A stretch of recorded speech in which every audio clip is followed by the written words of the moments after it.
Lideramos el camino de la opinión pública y buscamos que la cultura del debate alcance consensos y soluciones a los problemas de nuestro país.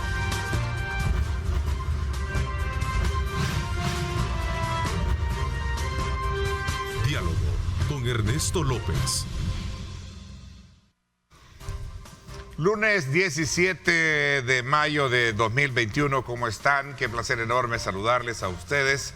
Gracias por estar muy, pero muy atentos siempre todas las mañanas a esta hora para poder estar pendientes de la discusión y el análisis de los temas que siempre colocamos sobre la mesa para conocimiento de ustedes y sobre todo para que puedan sacar sus propias lecturas de lo que rodean las discusiones al respecto. Esta mañana, como lo dije hace unos segundos, vamos a hacer un análisis sobre el estado actual de las finanzas públicas, las proyecciones que se tienen en cuanto al Ministerio de Hacienda en torno al tema fiscal, entre otros aspectos muy importantes que se están generando y gravitando en torno al tema de deudas, etcétera, etcétera. Quiero darle la más cordial bienvenida para hablar de este tema y quién mejor, el ministro de Hacienda, Alejandro Zelaya. Ministro, bienvenido, gracias por acompañarnos.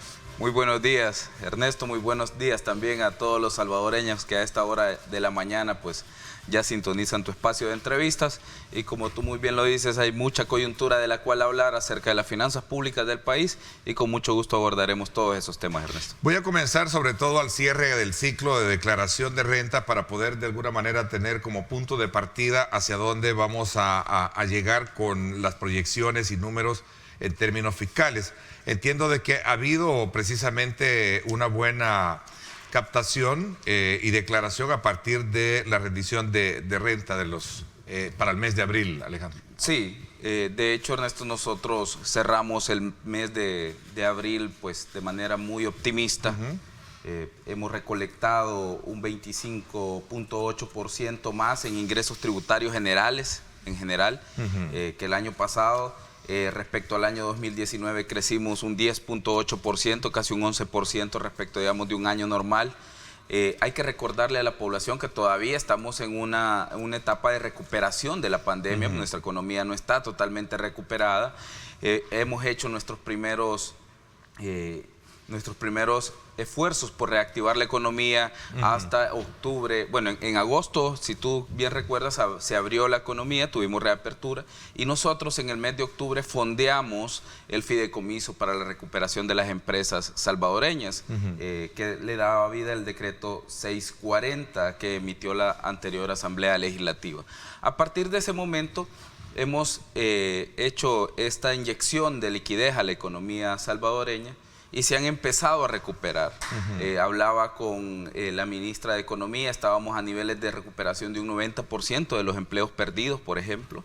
Y esto, evidentemente, la recuperación económica se ve reflejada también en la recaudación. Creo que es lo primero que cualquier administrador tributario revisa para ver cómo va la economía. Sí. Si tu recaudación de impuestos sobre la renta se va recuperando, eso te indica que los índices macroeconómicos de crecimiento se van a recuperar también. De hecho, el Fondo Monetario Internacional, por ejemplo, cambió su perspectiva de crecimiento para El Salvador para el año 2021 y la situó en 4.2. Las proyecciones del presupuesto están realizadas con un crecimiento de un 3.9%.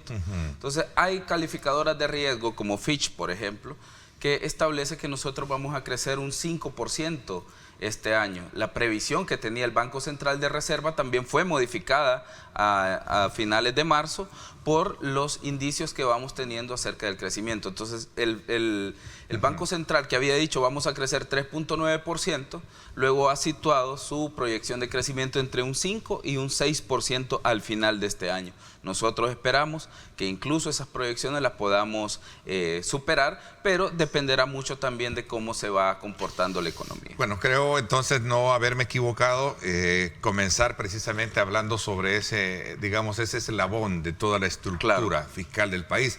Claro. Tengo unas cifras, corrígeme, 428.6 billones es lo que se había proyectado recibir a través de las declaraciones hasta abril, ¿no? Sí, ¿sí? Solo en muy declaraciones eran justamente esos 428, solo en el mes de abril. Solo en el mes de abril. Solo en ese mes recibimos 444 millones, si no mal recuerdo, exactamente, superando la proyección en declaraciones. Al final del año nosotros pretendemos recibir al final del mes de abril pretendíamos recibir en total en impuestos sobre la renta 996 millones y hemos recibido 1.010 millones solo en declaraciones de impuestos. Ahí está el valor que tú hablabas de ingreso mayor, ¿no? Sí, justamente hemos recolectado, Ernesto, 222 millones más que el año pasado. Es decir, solo en impuestos sobre la renta crecimos un 32%. A nivel general de ingresos tributarios, IVA, a los impuestos ad honorem, ad valorem o específicos, este tipo de recaudación global creció un 25.8%.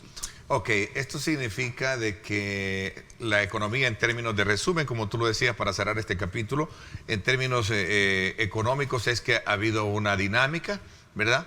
Y que pese a todos los problemas que se han tenido a raíz de la pandemia u otros, pues se han logrado llenar las expectativas que se tenían, ¿no? Bueno, Ernesto, yo creo que para algunos, a veces cuando uno toma decisiones, algunos quisieran que uno llegara solo a sentarse, ¿no? Y no tomar ninguna decisión. Tenemos que decirlo, en el pasado nos hemos enfrentado a un bloqueo legislativo sin precedentes. Algunos sectores de la sociedad que han estado vinculados con los gobiernos anteriores salieron a criticar cuando el presidente Bukele anunció la reactivación económica el 15 de octubre. Dimos una conferencia de prensa en Casa Presidencial esa noche y al siguiente día estábamos fondeando ya el fideicomiso como tal, el 16 de octubre. En ese momento, Ernesto, mucho se nos criticó, se nos dijo que no teníamos facultades, que esto y lo otro, que el decreto 640 no establecía ciertas cosas. Y en ese momento lo que nosotros les dijimos era que era momento de decidir, era momento de inyectarle liquidez a la economía y no nos equivocamos, no nos equivocamos. Así que ahora empezamos a ver, a partir del mes de marzo, empezamos a ver también el impacto de esa inyección de liquidez en los indicadores macroeconómicos. Ok, es de reconocer el ímpetu de los empresarios también, sobre todo por el hecho de seguir aún contra todo pronóstico, contra toda tempestad, seguir trabajando y ahí está el resultado, los 1.000 y pico de millones de recaudación ya en términos de renta, ¿no? Claro, nuestros empresarios, los empresarios salvadoreños son, como yo siempre lo digo, una de las capas de la sociedad que más le aportan al país, ¿no? Los buenos empresarios que pagan sus impuestos saben que tienen en el Ministerio de Hacienda un aliado, alguien que va a ayudarles. Y también les agradecemos, sobre todo, como tú muy bien lo dices, por ese ímpetu que tienen, que a pesar de las adversidades durante la emergencia por COVID-19, muchos de ellos, siguieron las recomendaciones para la reapertura económica. Tú vas a un restaurante y al contrario de otros países, los protocolos de bioseguridad se siguen casi que al pie de la letra. Estos son muy pocos los lugares o espacios donde no se siguen protocolos de bioseguridad y además de eso pues también ellos han tratado en la medida de lo posible de no afectar a sus trabajadores por la afectación que ellos han tenido por la crisis de COVID-19, es decir, muchos de ellos mantuvieron a sus empleados en planilla, algunos de ellos llegaron, incluso conocí de algunos lugares donde los empleados llegaron por acuerdo en común con sus patronos a un espacio, ¿no?, donde se les compensaban sus vacaciones para que el empresario pues tuviera la afectación menor en el término del COVID-19, porque los empleados pues se quedaban en casa. Entonces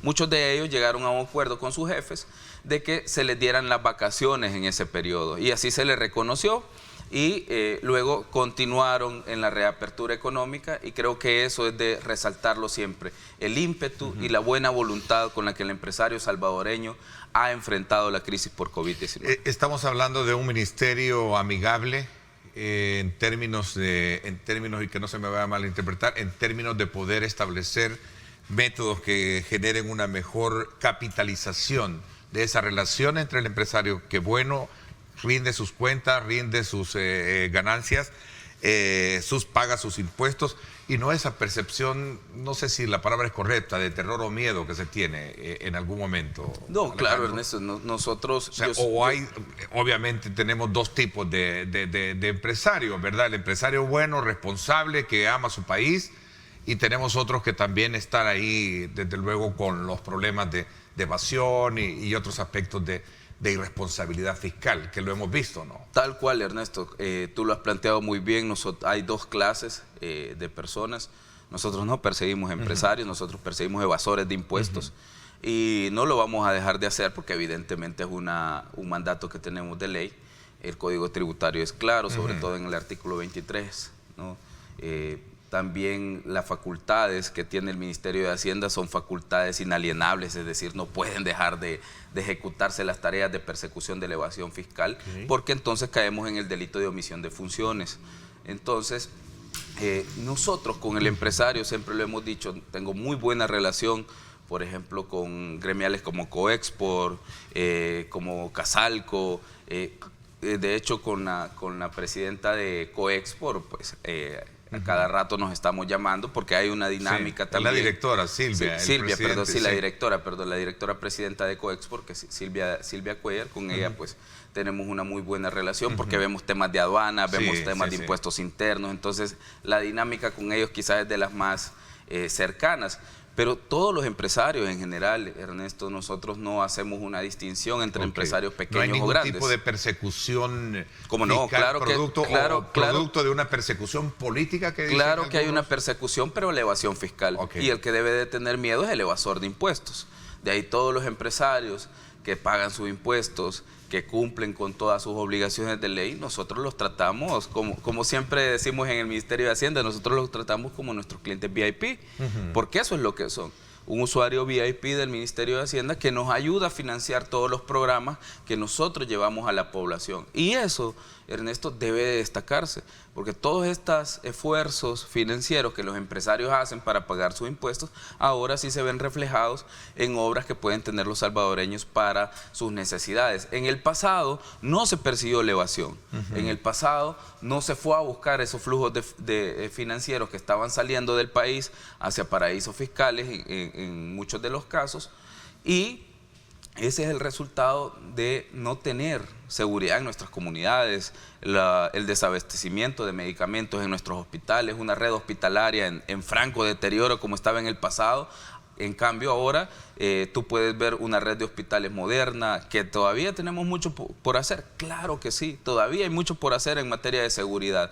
Entonces, pero para eso necesitamos ir a buscar esos fondos que han sido evadidos por malos empresarios, que hay que decirlo, Ernesto, son muy pocos, y creo que cada vez van a ser menos en el país. Nosotros, si hay algo de los que nos gusta sentirnos orgullosos, es del programa o del plan antievasión que nosotros hemos echado adelante, atendiendo a los criterios de protección de los derechos de los contribuyentes, atendiendo también a los criterios de protección de la caja fiscal del Estado, porque son fondos que deberían de estar en la caja fiscal del Estado y no están, entonces tenés que ir a recuperarlos. Entonces, con este plan antievasión nosotros hemos realizado una dotación incluso de equipos que no tenía el Ministerio de Hacienda antes. Hemos realizado también generación de programas de inteligencia fiscal con cruce de datos. Recientemente, en el mes de abril, que por cierto generó se implementó una forma distinta de subir las declaraciones de IVA. Y eso generó un caos contable en algunos casos, pero luego se superó, ¿no? Pero luego se superó, entiendo, ¿no? Hay que entender, Ernesto, que los cambios siempre van a generar cierta reticencia, ¿no? Pero evidentemente el Ministerio de Hacienda ahora cuenta con una herramienta para hacer cruce de datos. Nosotros tenemos un lago de datos que en el pasado no lo teníamos. Y evidentemente esta dinámica nueva de presentación de declaraciones te genera una ciudadanización del combate a la evasión fiscal. ¿A qué me refiero? Si tú me vendes, tú vas a esperar que yo declare esa factura en mi declaración.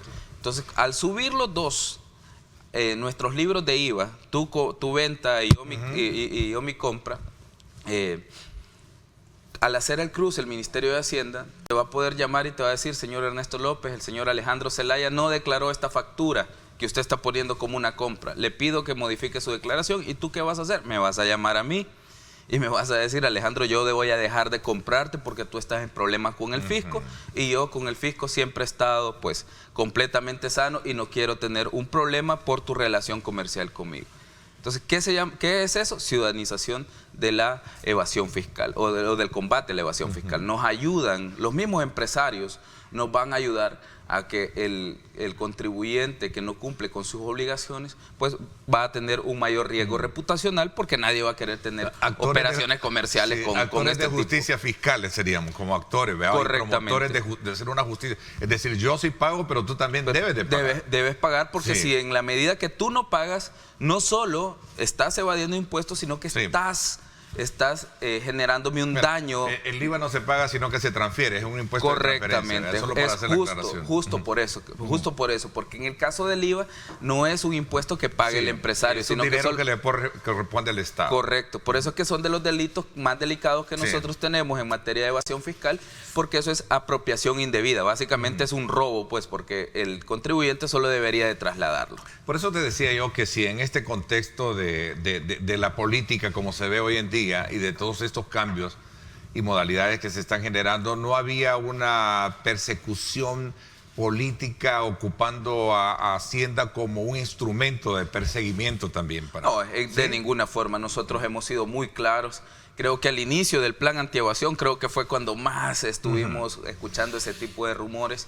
Pero creo que con el pasar del tiempo también, Ernesto, nuestro mismo empresariado empieza a decir, bueno, yo pago mis impuestos, yo no tengo ningún problema con Hacienda. Sí veo que el ministro va a los jueves de evasores, sí veo que lleva casos de evasión millonarios, pero yo estoy pagando mis impuestos, yo estoy contribuyendo como debería. Entonces, el empresariado lo ha ido entendiendo y poco a poco esos rumores o esos fantasmas de persecución pues se han ido disipando y ahora mismo toda nuestra clase empresarial salvadoreña está plenamente consciente de que el Ministerio de Hacienda va a seguir combatiendo la evasión fiscal, pero que no se trata de ir a perseguir a los buenos, vamos a ir a perseguir a los malos, a los evasores, pero los que contribuyen con nosotros, como dije, le vamos a dar un trato pues preferencial para ayudarle en todos sus trámites. ¿Y estos jueves de evasores se mantienen? Sí, se mantienen, son parte de la fase 1 y de la fase 2 del plan antievasión. Ya lanzamos la fase 2 del plan antievasión. ¿Cuántos casos se presentan cada jueves? ¿O uno en particular o son varios de los que se presentan dentro de la denuncia? No, Ernesto, normalmente nosotros no hay un número específico, depende de cuántos van saliendo en las auditorías que realiza el Ministerio de Hacienda, atendiendo también al principio de prejudicialidad, es decir, tú no puedes llevar a cualquiera... Eso iba a decir, ¿no? Siempre la ley te da un margen de poder arreglar las cosas, ¿no? Claro, no, y el artículo 23 es claro, el artículo 23 del Código Tributario dice que cuando nosotros tenemos indicios del cometimiento del delito de evasión fiscal, o sea, no es que puedes llevar a cualquier persona solo porque una de sus declaraciones, por ejemplo, no fue presentada en tiempo. Esa persona puede presentarla posteriormente, pagar la multa y los intereses sin necesidad de llevarlo a un aviso a la Fiscalía General de la República. Entonces, hay derechos que debes tutelar o derechos que debes proteger, porque si no, esto pues rompe con todo nuestro entramado jurídico. A ver, pero el Estado debe ser fuerte y tener mano dura también. Justamente, contra eso, porque y eso no salimos de... Justamente, digamos, y eso es lo que estamos recuperando. Y esa ha sido la lucha que por años los gobiernos han hecho. Bueno, de hecho, hay portillos que hay que cerrar, ¿no? Claro, todavía nos hace falta, por ejemplo, el capítulo de precios de transferencia que fue declarado inconstitucional en el año 2014. Tenemos que reactivarlo con legislación propia, porque en ese momento el problema es que hacía referencia al listado de la OCDE, a la OCDE. Entonces, en esos casos, lo que debe de hacerse es establecer una metodología propia del Salvador para no empeñar la soberanía. Digamos que por derecho constitucional tú no puedes supeditarte a una reglamentación extranjera que no esté basada, es decir, que no sea dentro de un tratado, pues. En ese sentido, por eso se declaró inconstitucional, y ese tipo de herramientas hay que ir a reactivarlas, Ernesto, pero sobre todo creo que nosotros estamos regresándole al Ministerio de Hacienda esa autoridad que había perdido en el pasado. Yo recuerdo escuchar a algunas personas en mi paso por el sector privado evidentemente antes de ser funcionario público, yo vengo del sector privado, pero yo escuchaba gente que decía, le llegaba un correo de Hacienda, no, ahí déjalo, si es un correo, ahí déjalo, no importa. Entonces decía yo, pero si es el Ministerio de Hacienda, van a venir, los van a auditar. Y evidentemente era porque se había perdido esa imagen de autoridad. Por ejemplo, en Estados Unidos, nadie duda que el IRS, cuando te envía un correo o una notificación, creo que todo el mundo se pone a temblar y va a sacar su chequera de una vez. Entonces, creo que todas las administraciones tributarias deben de mantener ese peso de autoridad, como la agencia tributaria española, por ejemplo, con quien primero Dios vamos a hacer un anuncio en los próximos días, bastante interesante, Ernesto. Pero lo vamos a contar ya cuando tengamos Alejandro, ese detalle. Los gobiernos, si hacemos una retrospectiva, todo gobierno habla precisamente de capitalizar su política fiscal como tal, y ya vamos a entrar a hablar del déficit y hablamos de otros aspectos que tienen que ver con la deuda, porque yo creo que eso es lo importante esta mañana, poder hacer aclaraciones sobre esos temas. Siempre todo gobierno habla de que uno de los principales déficits que se tiene es precisamente porque hay sectores como el informal que no paga impuestos y genera riquezas. ¿Cómo se ve digamos, este escenario desde la perspectiva de este nuevo gobierno que está haciendo, de acuerdo a lo que tú me planteas, las cosas diferentes a lo que se han hecho en el pasado? Claro. Mire, la informalidad en El Salvador, al igual que en toda Latinoamérica, es algo que es preponderante de estas economías. Pues, o sea, el caso de El Salvador no es un caso aislado. Sabemos que nuestra informalidad tiene un índice alto, igual que en toda Latinoamérica, como digo, o igual que en toda Centroamérica. ¿Qué tipo de esfuerzos nosotros estamos haciendo? Porque siempre se nos ha dicho, mira, ahí por ejemplo, para decir algo, en el mercado X, el mercado de mayoristas, ahí hay personas que no pagan sus impuestos. Una de las modalidades que nosotros hemos empezado a utilizar fue realizar los cruces de información con la Dirección General de Aduanas. ¿Por qué? Porque a pesar de que estas dos direcciones, impuestos internos y aduanas, dependen del Ministerio de Hacienda, en el pasado las bases de datos no se compartían, Ernesto. Es decir, aduanas tenía una base de datos de importadores y impuestos internos tenía una base de datos de contribuyentes que no cruzaban información. Creo, si no mal recuerdo, hemos presentado 7 casos, 7 casos de personas que importaban más de 4 o 5 millones en frutas y verduras que no eran declaradas después sus operaciones en impuestos internos. Es decir, sí estaban como importadores en la Dirección General de Aduanas, pero para efectos de impuestos internos no existían, no tributaban, no tenían declaraciones. Es algo parecido, pregunta un televidente, al sector transporte colectivo.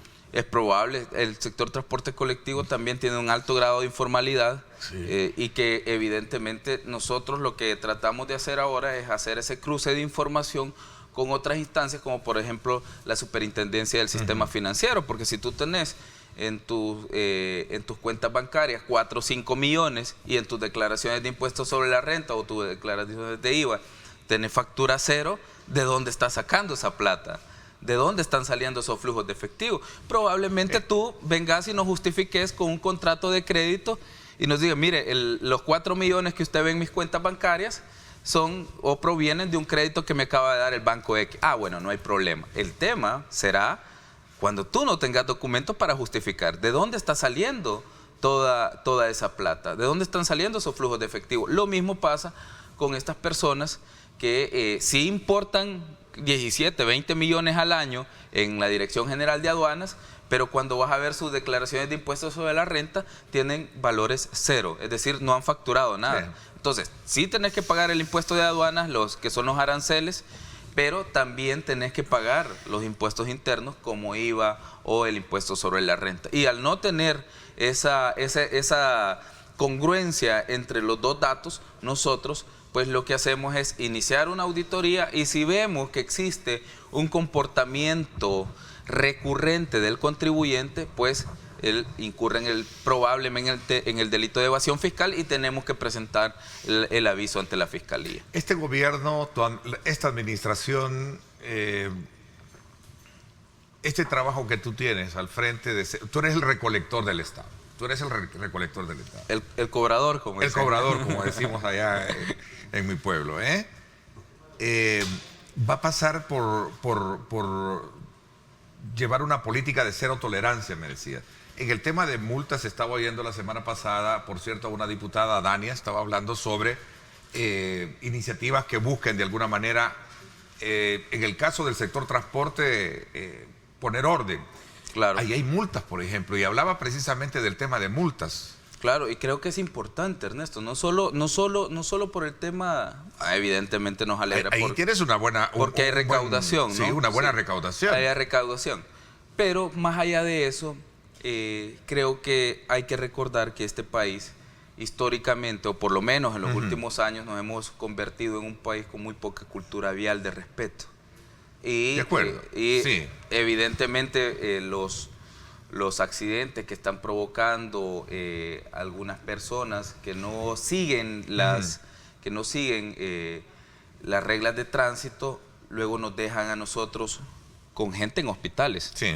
Que hay que ¿Cómo vamos a hacer para pagar a la gente que algunos lesionan en los hospitales? El grado de siniestralidad es bastante alto. Y su costo en el presupuesto. Correcto, es bastante alto. Entonces tenemos que atenderlos con presupuesto normal y evidentemente para eliminar ese tipo de prácticas tenés que subir las multas, y eso creo que es a lo que se refería la diputada. ¿Y el cobro González. de las multas se puede? Porque ahí están las multas. No, claro que sí se puede, claro que se puede elevar. Una multa, yo tengo que pagarla el año siguiente, si no, no hay refrenda. No puedes... y en el sector, y no hablo de los empresarios, porque en este caso son los motoristas los que han ocasionado esa infracción. No, y en muchos de los casos, Ernesto, yo creo que algunos no me dejarán mentir, y recordarán que hemos tenido en este país casos bien simbólicos.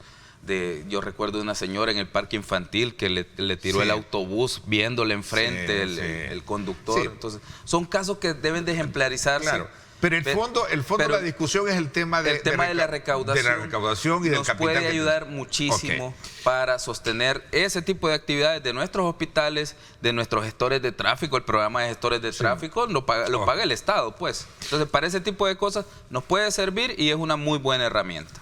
Alejandro, los empresarios, los emprendedores, los que declaramos, esperamos que nuestros fondos se vean, claro, ¿verdad?, invertidos y que se manejen transparentes. Es justamente lo que aspira todo contribuyente, claro, Ernesto. Y es lo mínimo que debemos esperar como contribuyentes. Ok, Hacienda transfirió $1.000 millones sin justificar su gasto. Es una declaración noticiosa que publicó un periódico, El Diario de Hoy, el pasado sábado, por cierto. Ajá. ¿Es cierto esto? Súper interesante, mira, ese tipo de afirmaciones. A lo que ellos se refieren es a la transferencia que nosotros hicimos para la reactivación económica. El fideicomiso, el FIREMPRESA, está constituido por 600 millones, ¿sí? Esos fondos se transfieren al fideicomiso. Evidentemente, ¿cuál es mi justificante? Los decretos, la escritura de constitución del fideicomiso, la ley de protección del empleo salvadoreño o de los empleados salvadoreños, que forma parte también de este fideicomiso, y además la misma ley de funcionamiento del fideicomiso. Tiene cuatro justificantes. Evidentemente yo no puedo tener documentos de eso, de los 600 millones, porque los créditos no se han dado todavía. O sea, los créditos se estaban dando en ese momento. O sea, ¿cómo que ellos quieren que yo tenga documentos de créditos que se van a dar en el mes de diciembre cuando estamos en el mes de octubre? Entonces, la afirmación que hace este periódico, que evidentemente es sumamente adverso al gobierno, yo no tengo que ocultar nada, todos saben la línea editorial que ha seguido el Diario de Hoy, la cual respetamos, y eso es parte de la libertad de expresión, pero ellos saben que en eso están mintiendo. ¿Qué es lo que aducen ellos? ¿O qué es lo que ellos hacen? Toman el titular del hallazgo de la Corte de Cuentas, pero luego no ponen los comentarios de la administración, que son parte del informe de auditoría, y luego abajo el mismo informe de auditoría, Ernesto, dice que se han desvanecido. ¿Por qué? Porque ninguna notificación ha llegado al Ministerio de Hacienda con un hallazgo dándole responsabilidad patrimonial o administrativa a ninguno de nuestros funcionarios. Evidentemente, como dije, este periódico se encarga de todos los días, y tú lo puedes ver, revisa todos los días las maderas. No hay un día de Dios, o sea, como dice un amigo, atacan el gobierno un día sí y al otro también. Entonces, ellos tienen una línea política bien marcada que, como dije, les asiste el derecho de hacer política. Si ellos quieren llevarle siempre la contraria al gobierno, está bien.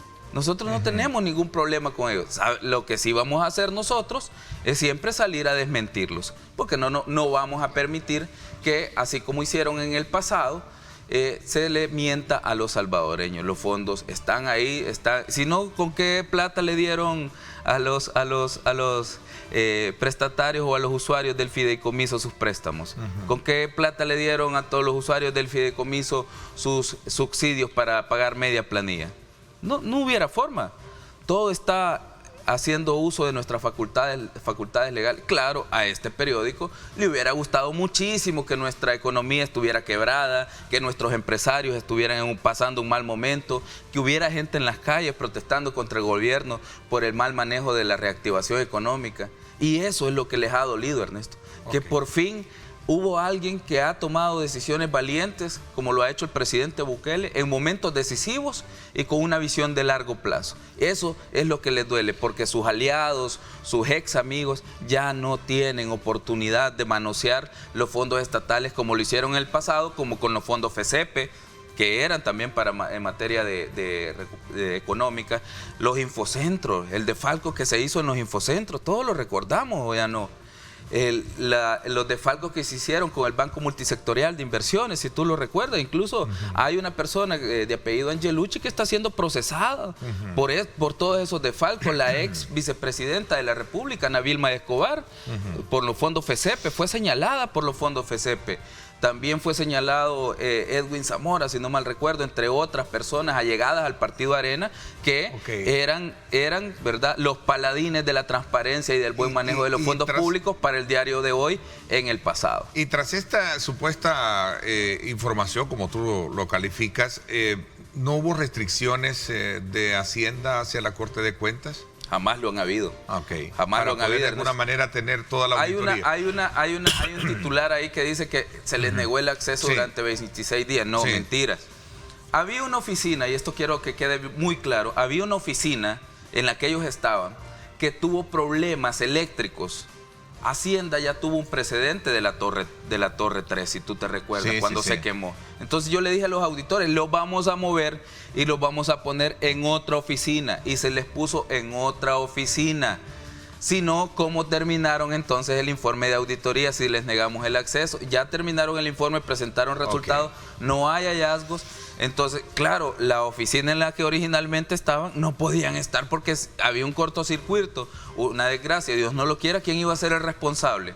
Iban a salir a señalarme a mí. Alejandro. Entonces, lo que hicimos fue ponerlos en otra oficina temporalmente y luego, cuando esta oficina original en la que ellos estaban se adecuó o se arregló el problema, regresaron. Por eso es que esos 26 días que salen ahí, pero ellos tuvieron acceso a toda la documentación y a los locales del Ministerio de Hacienda durante esos 26 días. Ministro,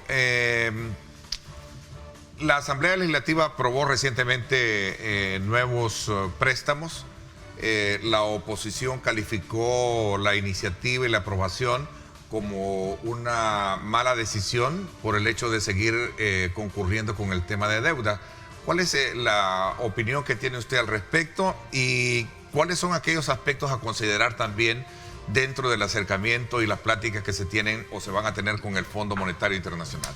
Vamos a hablar de esos dos aspectos cuando regresemos. Gracias a usted por estar con nosotros. Son las 7 de la mañana con 4 minutos. 7:04 minutos. Gracias por estar con nosotros.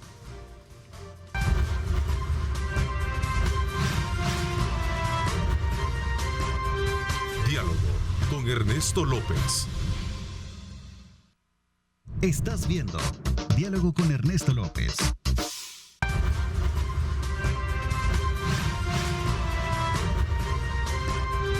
Diálogo con Ernesto López. No hay camino ni reto capaz de frenarnos. Econoparts, siempre las mejores marcas. Econoparts presenta. Recuerde usted que para un camino seguro usted necesita los mejores repuestos y Econopar le ofrece las mejores marcas y por supuesto la mejor garantía. Vámonos hasta el sector del Boulevard del Ejército para conocer cómo está el tráfico a esta hora. Las imágenes hablan por sí solas. Así es que usted toma en consideración si piensa desplazarse por esta zona que capta la imagen y la cámara que tenemos nosotros a través de este sistema para que pueda ubicarse mejor o buscar vías alternas. Gracias a Econopars, con las mejores marcas de repuestos para su motor de su vehículo y por supuesto con la mejor garantía. Nuestras marcas son la mejor garantía. Econoparts, siempre las mejores marcas. Presentó. Bueno, gracias nuevamente por estar con nosotros. Continuamos con el ministro de Hacienda, Alejandro Zelaya, hablando precisamente sobre el tema fiscal en nuestro país.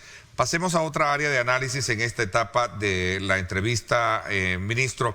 ¿Qué parámetros se toman a la hora de establecer acuerdos que permitan la aprobación de nuevos préstamos en la Asamblea Legislativa? Sobre todo porque las semanas últimas hemos visto la aprobación de nuevos y ratificación de préstamos.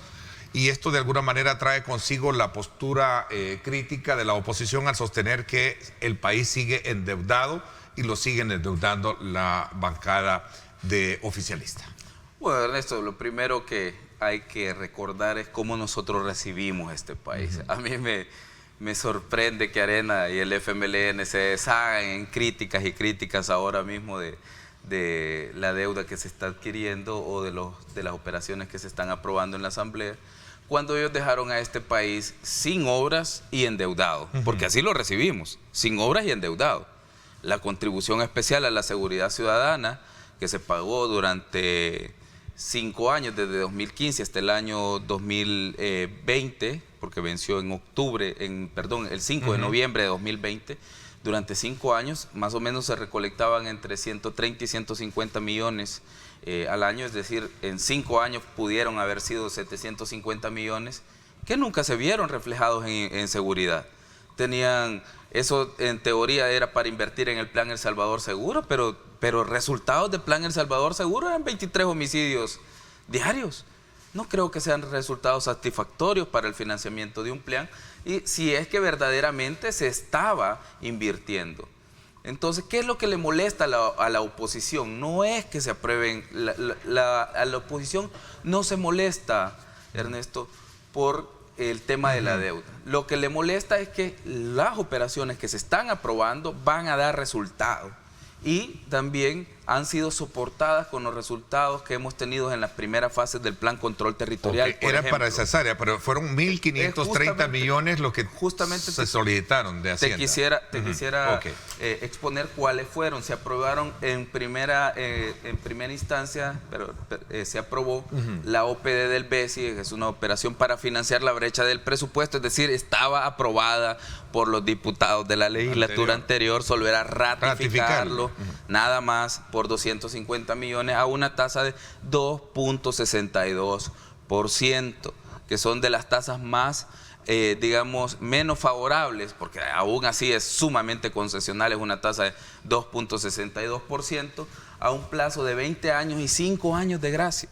El financiamiento para el Plan Control Territorial fase 2 por 91 millones, también a una tasa de 2.62 a 20 años plazo y 5 años de gracia. Lo mismo con el financiamiento del Plan Control Territorial en su fase 3 por 109 millones. Esas fueron las operaciones que se aprobaron en el marco de seguridad por 200 millones. Pero estos préstamos, Ernesto, si estos préstamos estaban entrampados desde hace un año en la Asamblea Legislativa, si tú lo recuerdas. Tanto que se habló del financiamiento del Plan Control Territorial y ellos decían, ya les aprobamos y jamás aprobaron nada para el Plan Control Territorial. Los resultados que hemos tenido en materia de seguridad hasta este día, los más de 40 días sin homicidios hasta este día, han sido financiados 100% con Fondo General de la Nación, con ingresos propios del Estado, porque los diputados de la legislatura anterior no aprobaban nada. Y esto está entrampado desde hace un año. Todos los salvadoreños saben que estos financiamientos del Plan Control Territorial los dejó atrasados la legislatura anterior.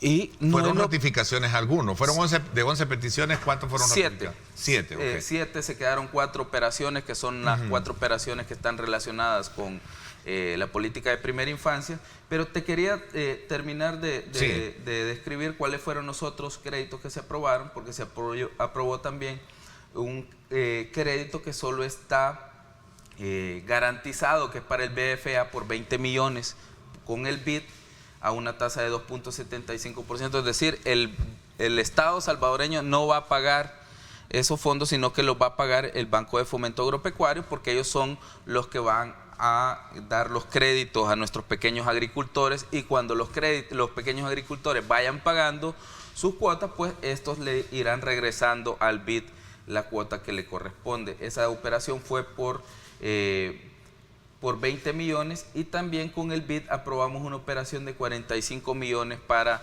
los bosques cafetaleros. Esto ya se había presentado en la legislatura anterior y lo habían aprobado, así que fue ratificación y es a una tasa de 1.22%, 25 años de plazo y 5 años y medio de gracia.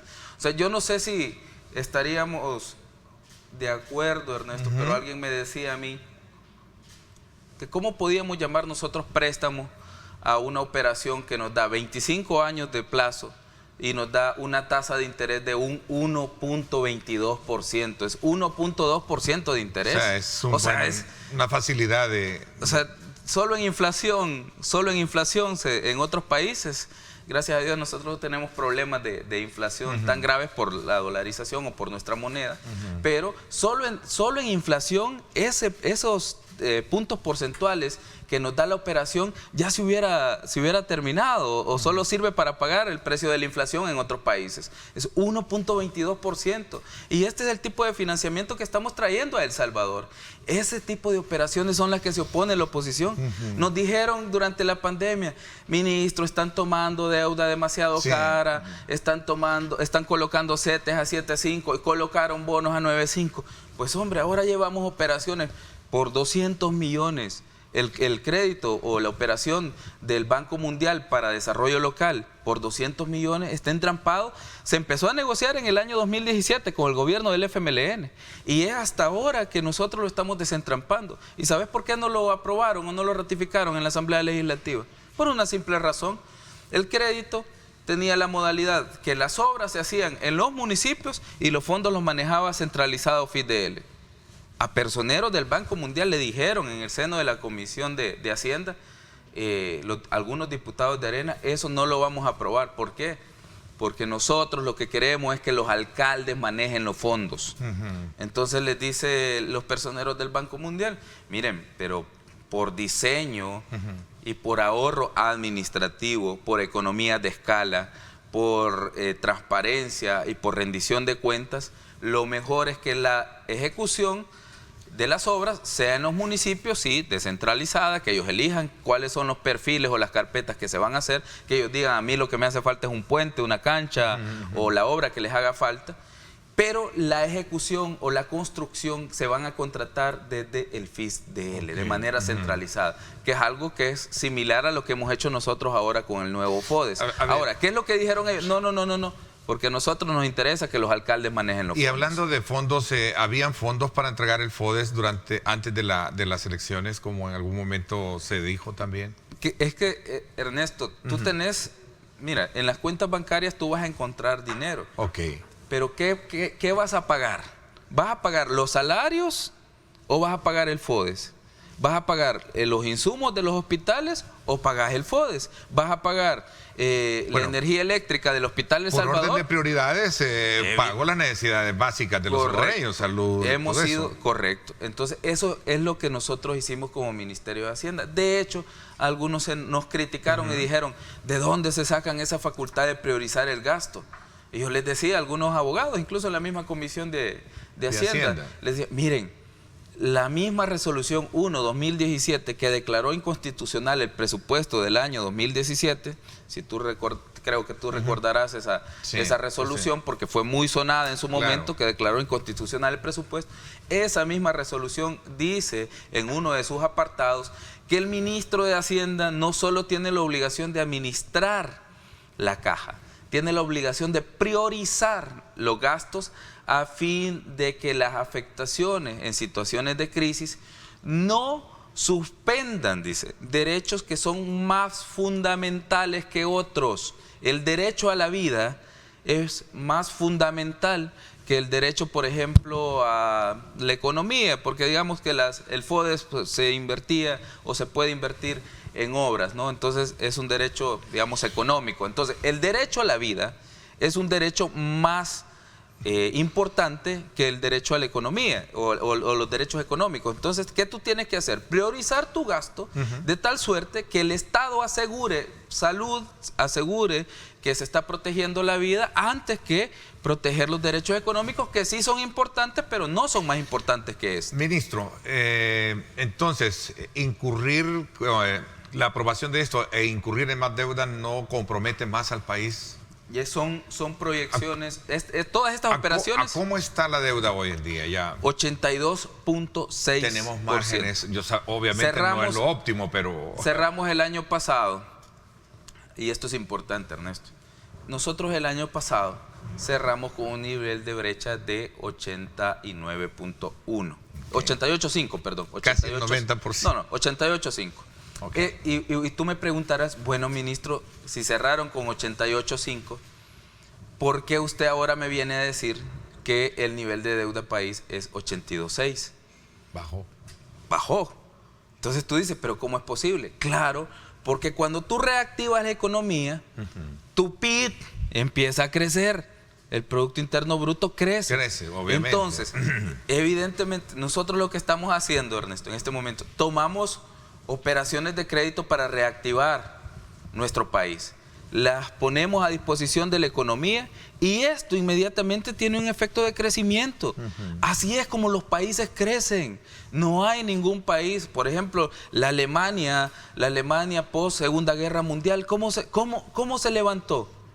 Con el Plan Marshall de reconstrucción. ¿Y de dónde salió el Plan Marshall? ¿Lo podía pagar Alemania en su momento? No lo podía pagar porque había quedado destruida. Su economía no estaba produciendo. Entonces, ¿qué fue lo que hizo? Tomó fondos en el extranjero, y en este caso, que venían de Estados Unidos, y los metió a su economía con el Plan Marshall y empezó a reconstruirse todo el país. Es esto casi una réplica de lo que ahora mismo, ¿qué es lo que tenemos? Alemania, la poderosa, la fiscalmente estable, la que regula las políticas económicas de la Unión Europea como bloque, porque la canciller, por lo menos en los tiempos de la canciller Merkel, era una figura sumamente fuerte en el bloque de la Unión Europea, pero es el crack de la bolsa en el año 29 en Estados Unidos, Ernesto. ¿Cómo se recuperó Estados Unidos? Y esto lo avala el Fondo Monetario, y entremos un poquito porque ya el tiempo se nos está agotando, Alejandro, con el tema del fondo, porque el fondo te va a preguntar, bueno, mira, tú incurres en esto, quieres esto, pero todo lo que nosotros hemos aprobado están en nuestras proyecciones de deuda. Y como dije, si nosotros queremos recuperar este país, tenemos que ir a buscar una forma de suavizar no tenemos recursos, obviamente, como otros, ¿verdad? Estamos tomando, Ernesto, mira lo importante, nunca se ha invertido en la primera infancia de este país, nunca, de manera real. Nosotros, primero Dios, en la próxima plenaria vamos a aprobar 3 operaciones. Una por 250 millones del Banco, 2 del Banco Mundial por 250 millones, todas a una tasa de 1.23%. ¿Quién se va a negar a que nuestras niñas y niñas tengan un trato digno y que podamos también darle infraestructura de calidad a estos niños? Y con una operación tan concesional, 1.23%. Nadie te va a reclamar, a menos que evidentemente lo que querrás es que el gobierno fracase. Todas estas operaciones están en nuestras proyecciones de cierre o en nuestras proyecciones de deuda para el final del año. Todo esto también tiene una lógica de reactivación en nuestra economía. Cada dólar que nosotros invertimos en infraestructura luego se ve reflejado en el índice macroeconómico del PIB. Lo que pasa es que a veces empezamos a hacerle creer a la gente que la economía es algo que está muy alejado de su realidad, y no.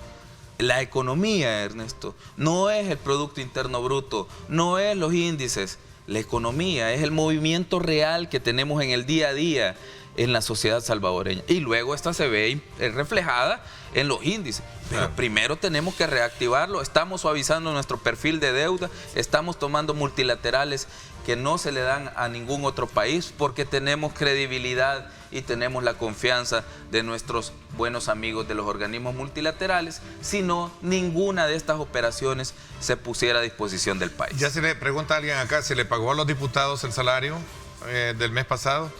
Sí, se desembolsó. Digo, de los anteriores. Del mes de abril.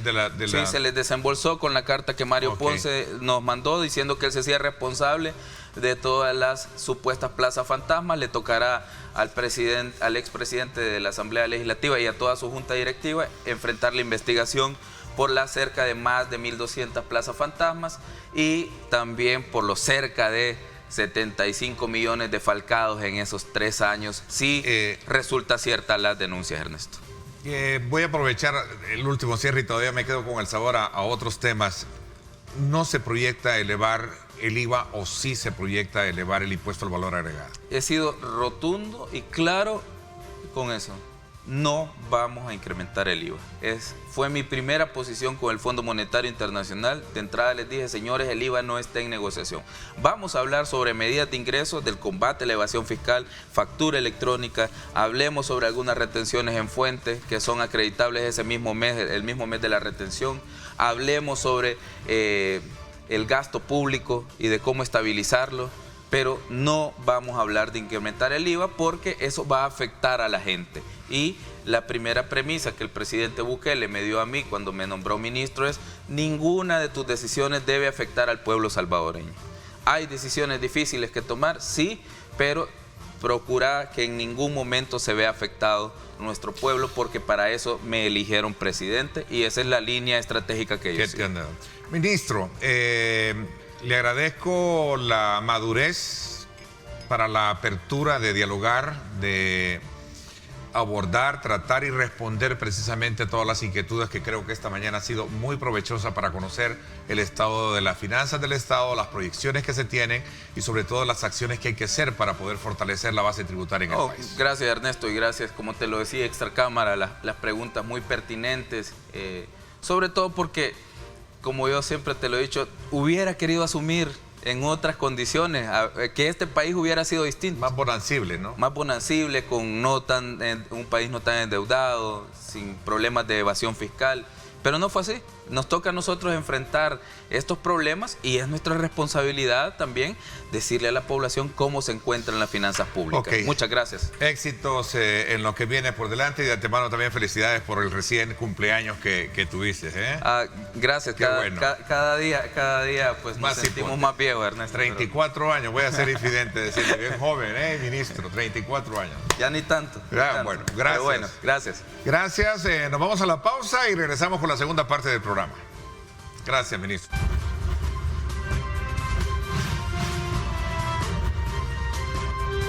Diálogo con Ernesto López. Estás viendo Diálogo con Ernesto López.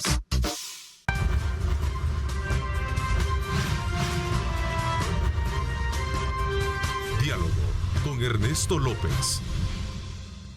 Una vez más llega Coaspae Innova 2021. Participa y gana. Por depósitos a plazo de $10,000 recibe un cupón para la rifa de una camioneta Mercedes-Benz GLB 200. Coaspae DRL, tu familia financiera.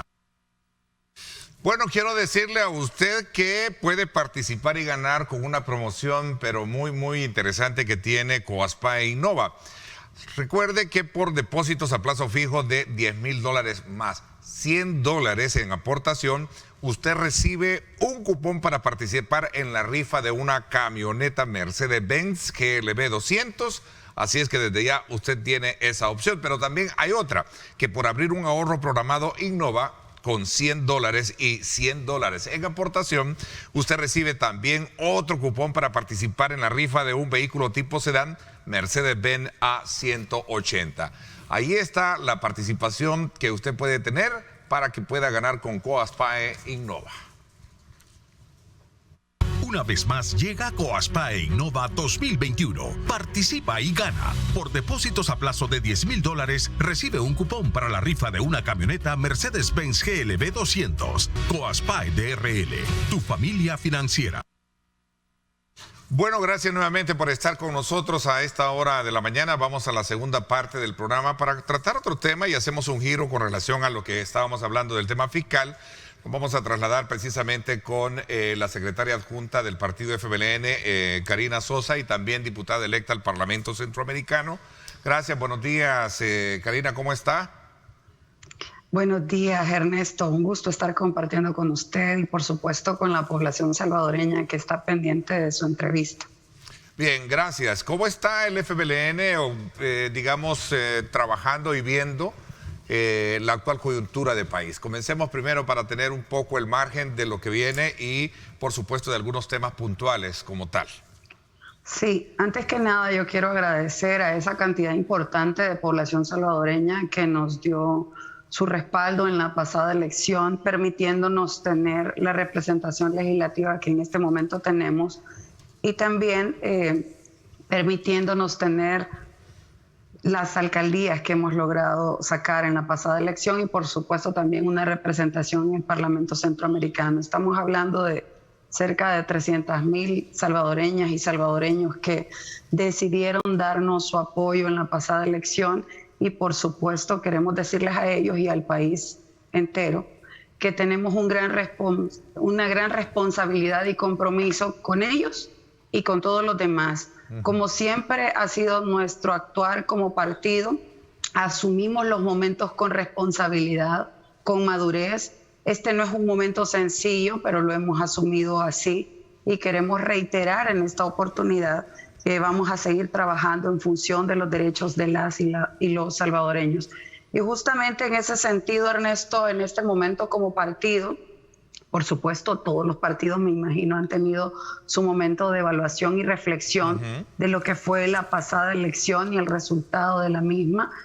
Nosotros hemos pasado ya esa fase de evaluación y justamente estamos recién ingresando a un momento de debate interno para redefinir justamente cuál va a ser el papel del FMLN en este nuevo contexto. Un momento muy importante para nosotros, para nuestras militantes, para nuestros militantes que estamos iniciando recientemente y esperamos salir, por supuesto, mucho más fortalecidos en función de ser un instrumento político que permita continuar avanzando a este país en transformaciones que se iniciaron. Okay. Lamentablemente algunas de ellas se han estancado. En otros casos vemos retrocesos, pero nuestro reto principal y desafío es apostarle a que El Salvador avance en la vía y en el camino del desarrollo. Eso es lo que queremos para El Salvador, Ernesto. Ok, dos aspectos importantes logrado a lo largo después del resultado electoral que ha sido un golpe fuerte para los dos tradicionales partidos. ¿Qué he logrado identificar en estos análisis que hemos tenido, Karina? Uno de ellos es, una cosa es para el FMLN saberse levantar de esta situación, pero otra cosa que le dan más prioridad es al tema, y que debe ser prioritario, perdón, es el de replantearse como partido, ¿cierto? Una cosa es levantarse de la debacle y otra cosa es replantearse. 300,000 votos, sí, a diferencia de los 800,000 creo que tenían las últimas elecciones, si no me equivoco, casi, ¿verdad? Por eso le decía, hemos asumido el momento, como lo hemos hecho en diferentes etapas de nuestro camino como FMLN, lo hemos asumido. Y le decía también que no es sencillo, no ha sido sencillo. Y entendemos la dimensión del momento. En ese sentido, el reto se convierte mucho más grande, pero no quiere decir que el partido no viene de asumir retos y desafíos, Ernesto. Por supuesto que hemos pasado situaciones difíciles, que todos ustedes se han dado cuenta porque también han sido públicas. Como partido político nos han conocido en nuestra trayectoria y en nuestro crecimiento. Y hemos superado etapas difíciles. Y esta, yo me atrevería a decir, no va a ser la excepción. Pero tengo la claridad que eso implica que toda la militancia entremos en la misma sintonía de qué es lo que se necesita en este momento, qué FMLN necesita El Salvador en este momento. Yo estoy convencida por lo que he escuchado de los intercambios que he tenido con mis compañeras y compañeros en los diferentes departamentos del país, que si bien es cierto, ha habido un impacto muy grande producto de la pasada elección, también debo decirle a usted y al país que hay un gran compromiso de mis compañeros militantes de salir adelante, de avanzar en este momento, de mostrar lo mejor de nosotros y, por supuesto, ¿con qué objetivo? Con el objetivo de contribuir a tener un mejor El Salvador. Eso es lo que queremos finalmente como partido. Y ahí va a estar basada toda nuestra energía, toda nuestra disposición, todo nuestro compromiso. Y es algo que agradezco la oportunidad que usted nos da en esta mañana de poderle reiterar a la población salvadoreña que aquí hay un FMLN con esa disposición, con esa claridad, y ustedes van a ver también un FMLN que no va a decaer en temas que tienen que ver con la población salvadoreña. Por más que nos quieran poner el mote que quieran, nosotros tenemos la claridad de que debemos ser una voz que represente al país y, por supuesto, aquellos sectores más vulnerables de nuestra sociedad que ameritan ser reivindicados en la defensa de sus derechos. Y ahí van a tener una voz y ahí van a tener un aliado estratégico que se llama FMLN. No un obstáculo como nos quieren vender, Ernesto. No somos un obstáculo ni seremos un obstáculo. Nosotros seremos la voz de todos aquellos que no tengan representación en los espacios de toma de decisión.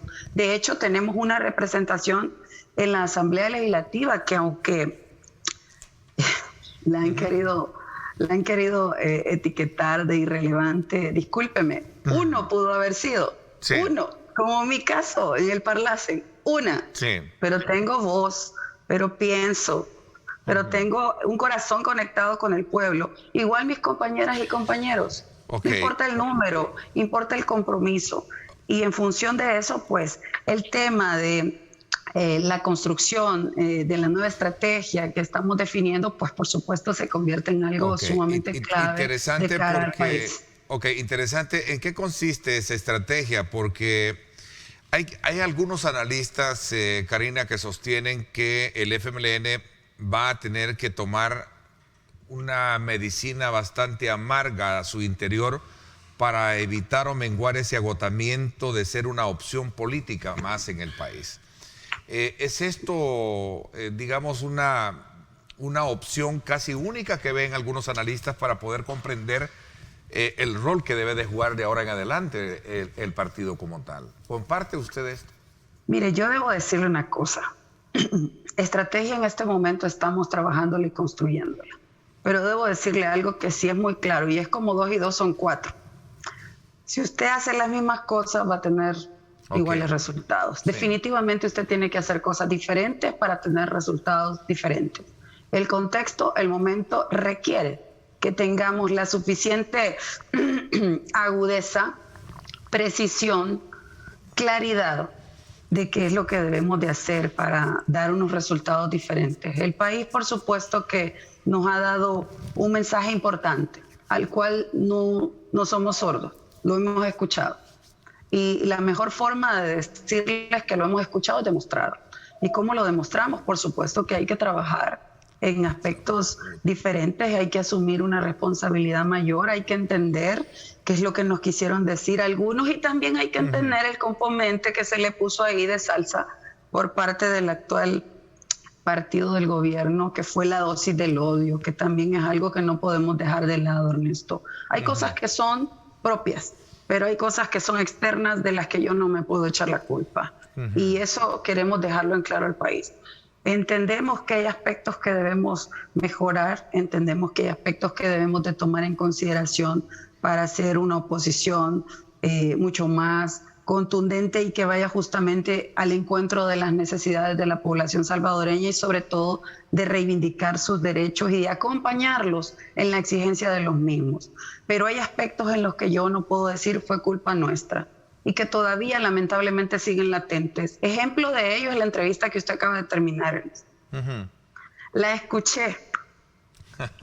Hablemos de eso cuando regresemos. Voy a hacer una pausa porque... Solo le digo esto. La escuché porque quise ver las propuestas que tiene ya con toda la plata que tienen a disposición. Y lamentablemente sigo escuchando la misma canción como una matraca. suena lo mismo. Bueno, ya basta. dice el discurso oficial que lo que están haciendo es algo diferente a lo que se hacía en el pasado, y que en el pasado lo que se hacía era estancar todo, ¿no? De hecho, eran préstamos que estaban aprobados en la Asamblea Legislativa. Lo que yo estoy escuchando es discurso del pasado de hace un año, del pasado de hace 2 años, del pasado con el que hizo campaña este presidente. Ese pasado estoy escuchando todavía. Odio, culpa, ya basta. Hoy son ellos, hoy tienen toda la plata, hoy tienen toda disposición, tienen el poder aquí. Entonces ahora es la hora de actuar. ¿Qué márgenes tiene el partido de poder ser una voz, digamos, fuerte en este nuevo escenario, y especialmente en la Asamblea Legislativa, que por excelencia es el escenario político como tal? Vamos a hablar de eso cuando regresemos, y de otros aspectos elementales que rodean la actividad política de nuestro país. ¿Le parece, Karina? Voy a la pausa. Gracias por estar con nosotros. Regresamos con más.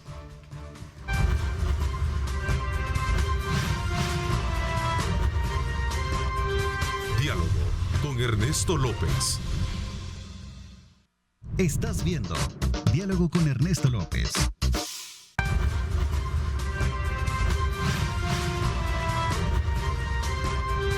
Diálogo con Ernesto López. No hay camino ni reto capaz de frenarnos. Econoparts, siempre las mejores marcas. Econoparts presenta.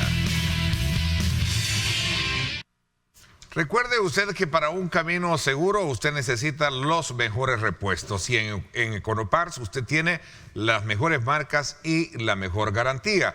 Gracias a Econoparts nos vamos hasta el sector del Boulevard de los Héroes. Ahí tenemos en el sector de los centros comerciales. ¿Cómo está el tráfico a esta hora de la mañana? Tómelo en consideración, porque esto es gracias a Econoparts, que tiene las mejores marcas de repuestos para el motor de sus vehículos, y por supuesto con la mejor garantía.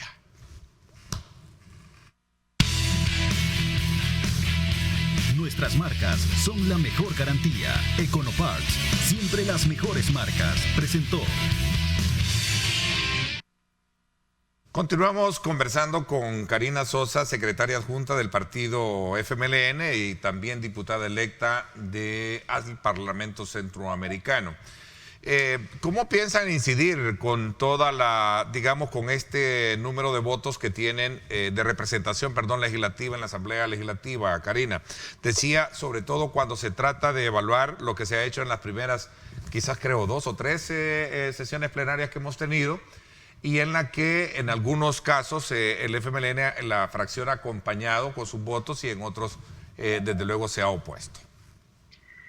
Bueno, yo le decía al principio, Ernesto, de que no se trata del número, porque existe eso en el ambiente de que nos quieren hacer sentir irrelevantes. Y yo voy a decir algo que me lo va a comprender perfectamente el amigo o la amiga que está viendo esta entrevista.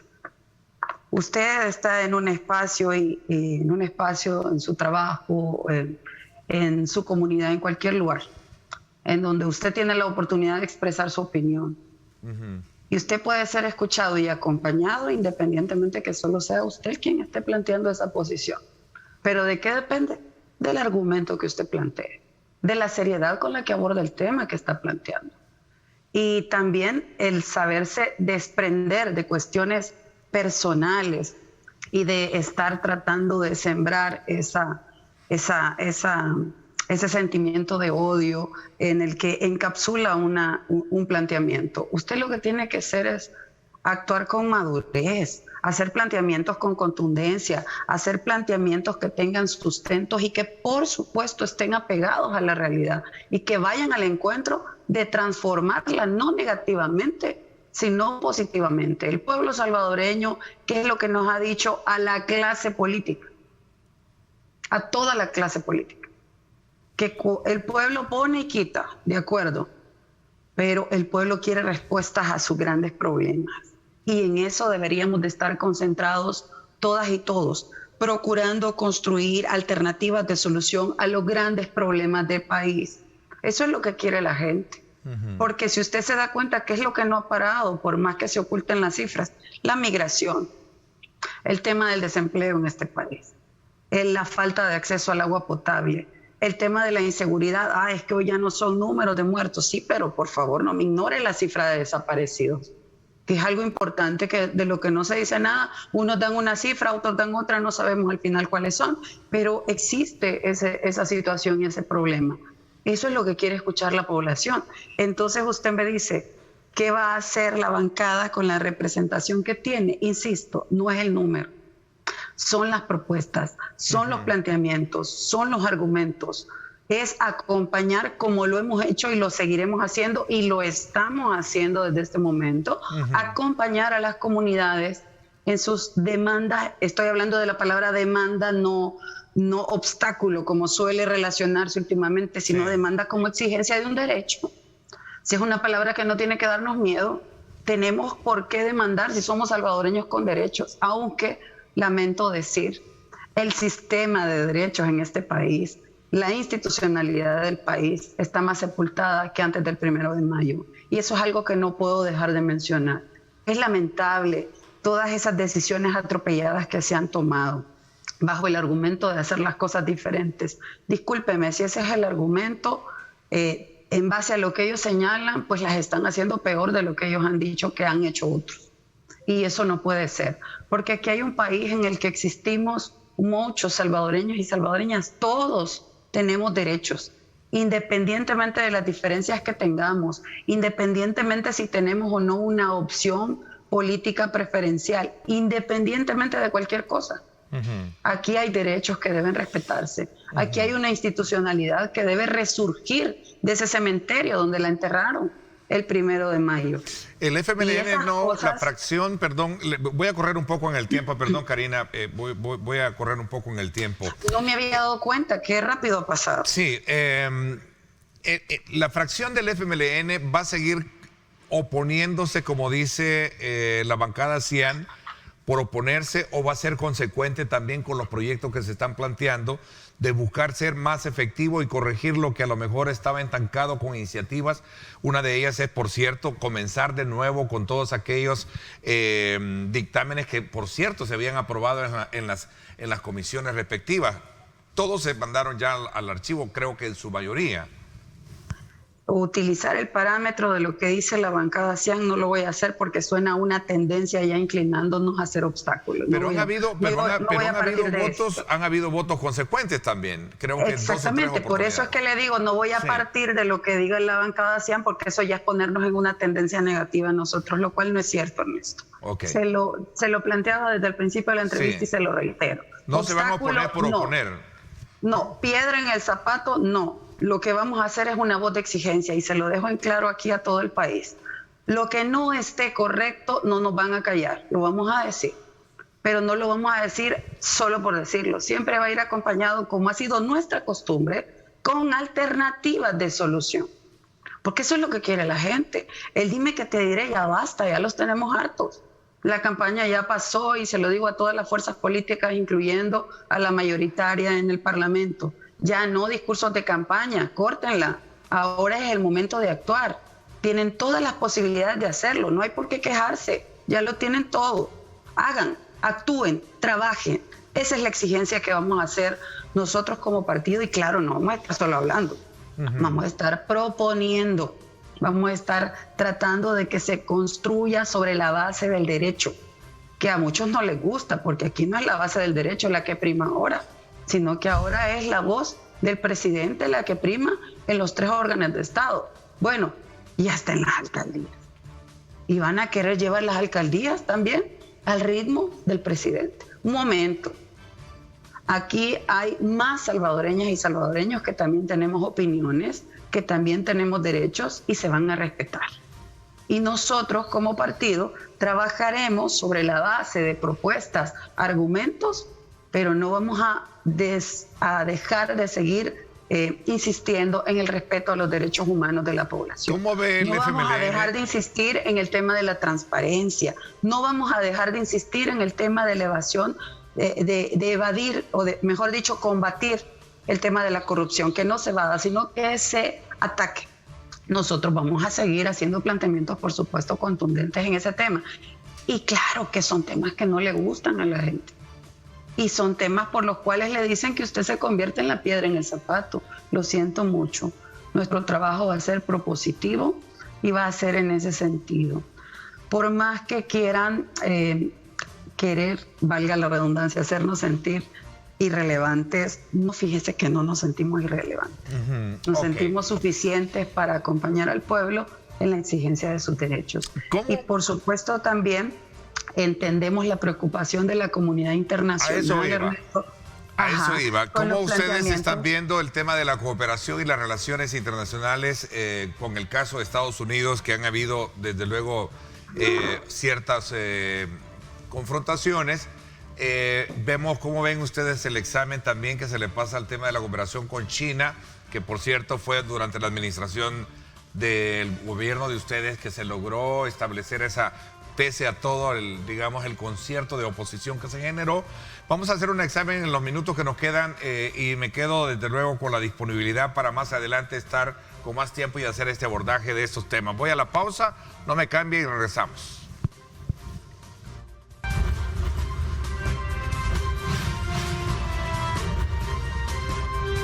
Diálogo con Ernesto López. Estás viendo Diálogo con Ernesto López.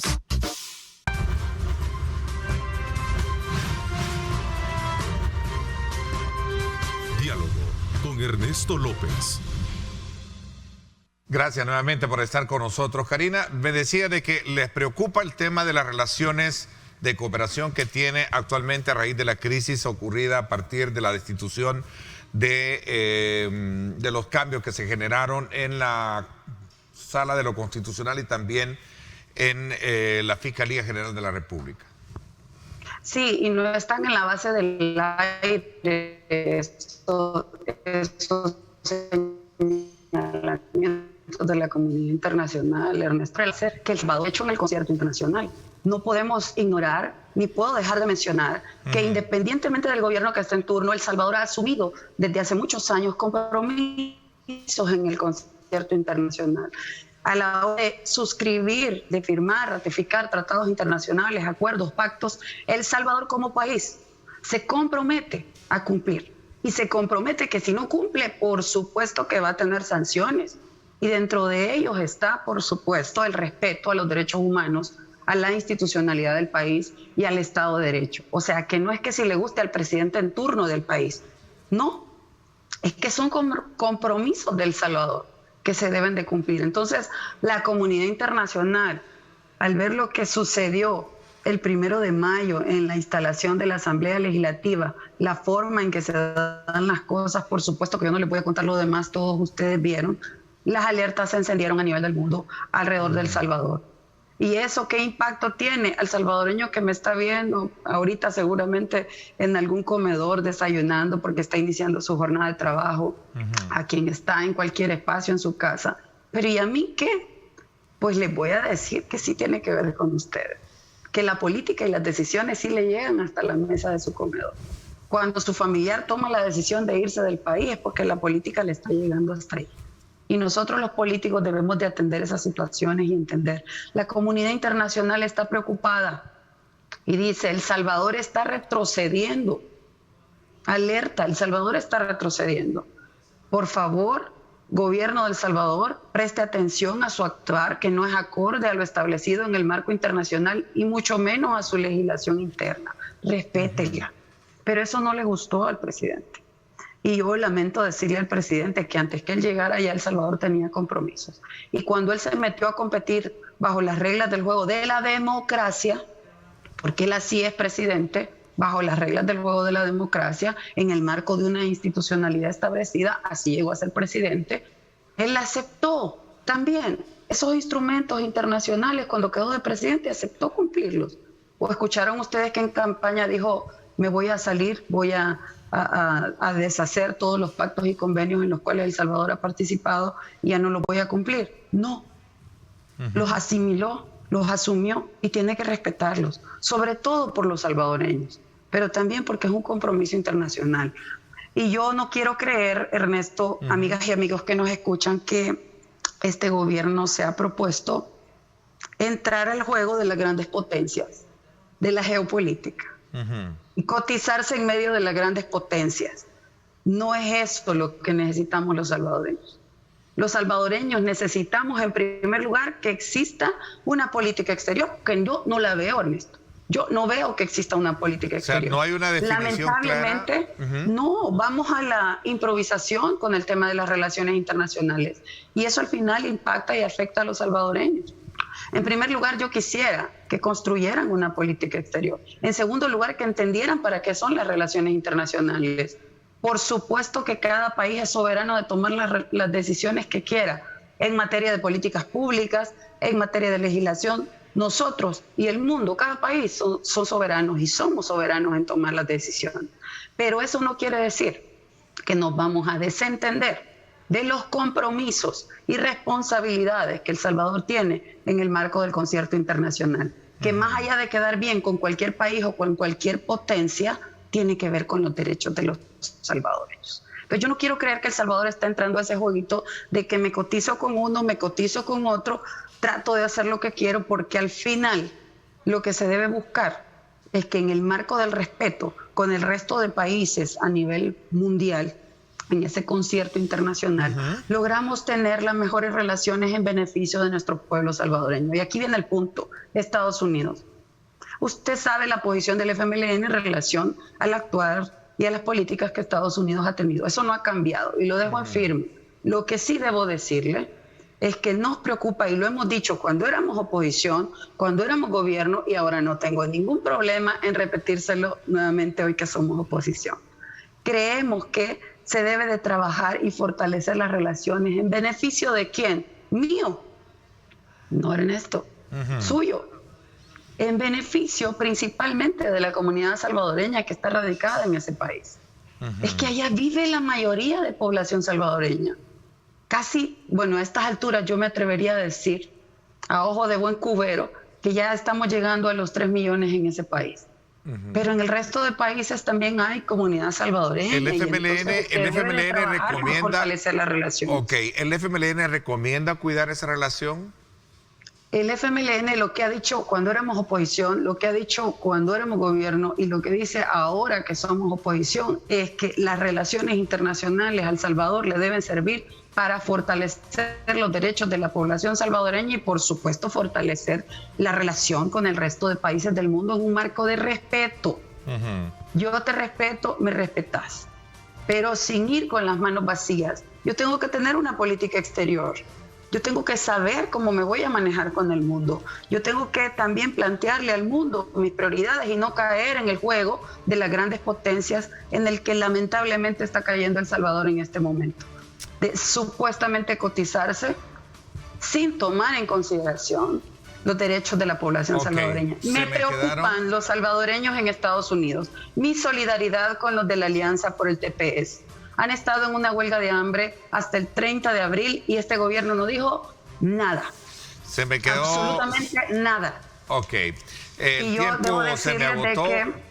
Sí, solo Ernesto, solamente les digo, y espero que tengamos una segunda parte para poder conversar un poco más, pero solamente quiero reiterarles de que nosotros seguiremos acompañando a la comunidad salvadoreña en el exterior, nosotros seguiremos acompañando también a los salvadoreños y salvadoreñas aquí en el país en la exigencia de sus derechos, en el respeto a sus derechos, con una voz de cordura, sensatez, con propuestas, y a mis compatriotas en el exterior, sobre todo en Estados Unidos, que me han hablado, me han escrito, Ernesto, que están muy alarmados por estas relaciones, decirles que vamos a seguir trabajando. Así es. Le agradezco muchísimo y espero tenerla acá presencial para poder hacer el abordaje de estos temas. Gracias, Karina, le agradezco mucho por mi parte. Gracias, Ernesto. Esto es todo por hoy. Pásenla bien y como siempre recuerden lo más importante, amar a Dios sobre todas las cosas.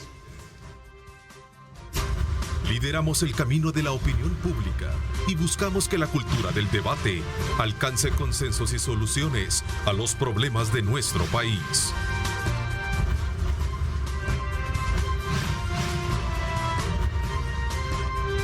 Diálogo con Ernesto López.